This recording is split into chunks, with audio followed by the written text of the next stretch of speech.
کوشش کریں کہ اختلافی مسائل سے بچیں اور اس میں جھگڑے نہیں اور اس کو بہت ایشو نہیں بنائیں.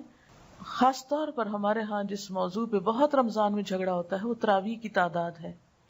اس میں آپ لوگوں کو ان کی سہولت پہ چھوڑ دیں، ان کا پیچھا نہ کریں کہ وہ اتنی پڑھیں یا اتنی پڑھیں.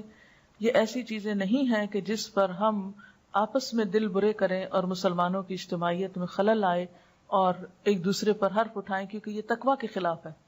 کیوں کہا گیا کہ جو کوئی روزے میں ہو تو اسے کیا کرنا چاہیے؟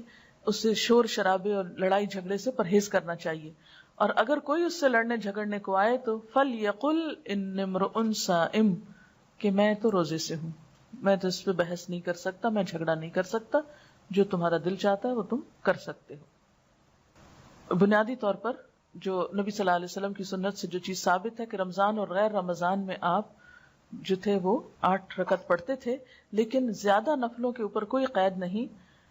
اگر کوئی 20 پڑھتا ہے یا آپ کسی مسجد میں پڑھتے ہیں اور وہاں 20 میں قرآن پاک کا سپارہ پورا ہو تو سپارے کو پورا کیجئے، اور اس میں 20 پڑھنے میں حرج نہیں ہے، اس کو 20 تک پڑھ جائیے. یعنی یہ ایسی چیزوں میں سے نہیں ہے کہ جو حرام حلال کے دائرے میں آتی ہیں یا نعوذ باللہ کسی بدعت اور اس میں آتی ہیں. اس میں بنیادی طور پر بات یہ ہے، صرف اتنا سا فرق ہے کہ بعض لوگوں کے نزدیک نبی صلی اللہ علیہ وسلم کی سنت 8 ہی تھی، اور اگر کوئی زیادہ پڑھنا چاہے تو اس پر کوئی اعتراض نہیں.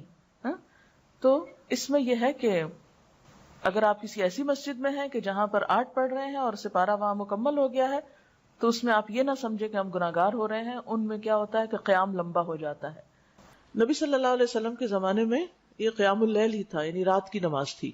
اور تراویح اس لیے کہتے ہیں کہ جب حضرت عمر رضی اللہ عنہ نے اس کی باقاعدہ جماعت کا آغاز کیا تو پھر 4 رکعت کے بعد لوگ تھوڑا سا آرام کرتے تھے. آرام سے مراد یہ کہ تھوڑا سانس لیتے، پھر اس کے بعد 4 اور پھر 4، تو اس لیے اس کا نام تراویح پڑا، یعنی وہ نماز جو تھوڑے تھوڑے وقفوں کے ساتھ ادا کی جاتی ہے.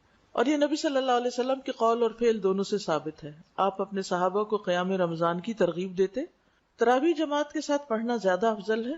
آپ نے اپنے گھر والوں اور بیویوں کو بھی تراویح کی جماعت میں شریک کیا اور طویل قیام کیا، خصوصاً آخری عشرے میں رات کے قیام کے لیے جگایا. حضرت ابو ذر فرماتے ہیں کہ ہم نے رسول اللہ صلی اللہ علیہ وسلم کے ساتھ روزے رکھے.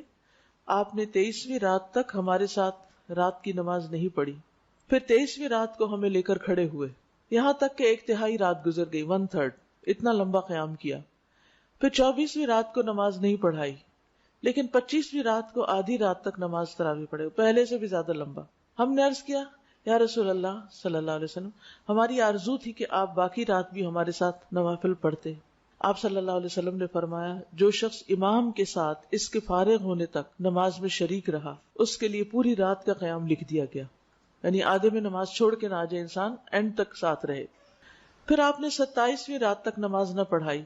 27ویں رات کو پھر کھڑے ہوئے اور ہمارے ساتھ اپنے گھر والوں اور عورتوں کو بھی بلایا، یہاں تک کہ ہمیں اندیشہ ہوا کہ فلاح کا وقت نہ نکل جائے.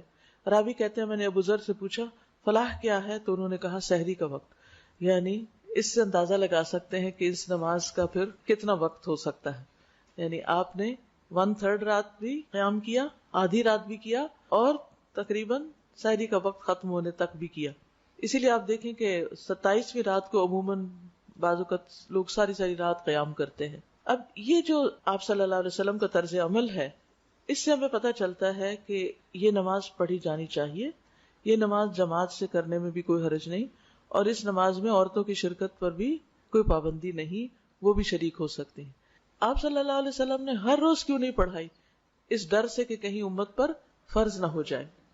تراویح سے پہلے ان آیات کا ترجمہ پڑھ کر جائیں جو امام پڑھنے جا رہا ہوں، یعنی جو سپارہ ہو اگلے دن کا اس کو ذرا ایک دفعہ دیکھ لیں کہ کیا آج پڑھا جائے گا، تاکہ خشوع و خضوع قائم رہے.